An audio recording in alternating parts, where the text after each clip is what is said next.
Chris Marriott y bêl dros ben yr amddiffyn, di gweld rhediad Daniel Redmond yn sgwar at McManus sy'n rhoi'r Seintiau ar y blaen wedi 6 munud.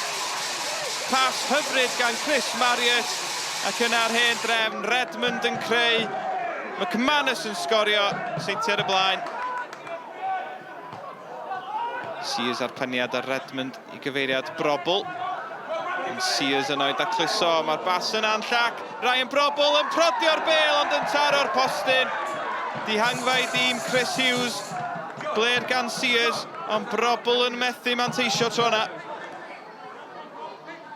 Marriott tu fewn at Brobl, Redmond yn cyrraedd. Y gwiriad a mae'n taro'r draws. Ond dim ond un tîm sydd yn ddi ar hyn o bryd. Traffig un ffordd yma ar Barclaytham. Dan Williams at Josh Pask yn ei thynnu hi'n ôl. Declan McManus yn chwipio'r bêl i gefn y rhwydd. Gôl hyfryd gan McManus, mae'n 2 i'r Seintiau.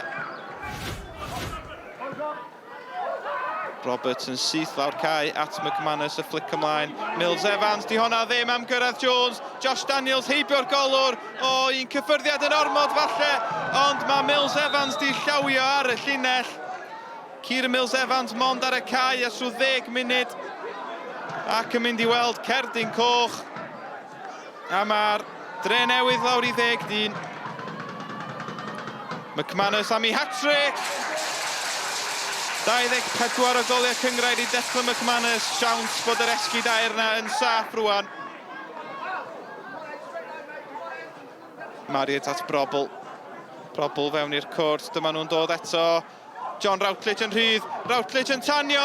Am arbediad gan Dave Jones, mi gath o Bawen gadarn at honna ar bêl yn dianc dros y trawst.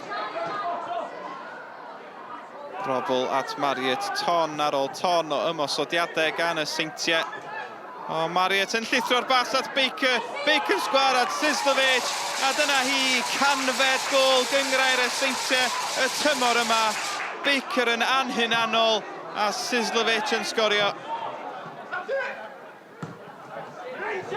Sislevich ar garlam, o'n cael ei faglu gan Callum Roberts. Mae Roberts di gweld un cerdyn melyn, mae'r Drenewydd lawr i 9 dyn gyda rhyw chwarter awr yn weddill yma. Williams yn croesi, chydig bach gormod ar honna, ond Brobl yn casglu'r bêl rydd.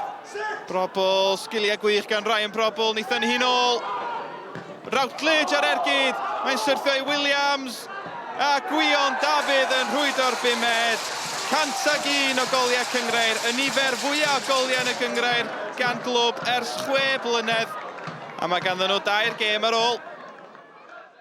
A really good day at the office for me personally and for the boys. I thought the boys were brilliant right for the start. Obviously we get a nice early goal and then it took us a wee bit of time to get the second one, but we scored at a really good time just before half-time and as you say, to end up getting a hat-trick is always a pleasure. The second half was what it was with everything that was going on in the game, but I think from our point of view the first half was poor.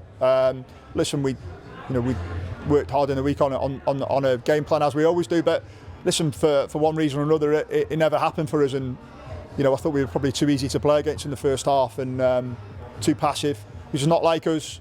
We normally do okay against TNS, but no, we were too passive in that first half, and that kind of set the tone for the second half. Really, listen, the second half was from that point of view was a bit of a disaster really, with obviously bringing Kieran on at half time to get some minutes. He hasn't had a lot of football, and then within 10-15 minutes he gets himself sent off, and then obviously we lose Callum again to two needless yellow cards really, which is going to cost us, and now we're going to pay the price for that in the next few games. Another good day at the office. Yeah, it was. I thought, particularly first half, I thought were outstanding. It's probably as good as what we played this season. The way we passed the ball, the way we moved, possession, rotation, opportunities were created. Yeah, I thought we were really, really dominant first half, and obviously second half, it's last 20 minutes they have 2 men sent off, and possibly could have been more goals. But yeah, I think more so than anything, I was really pleased with the first half performance.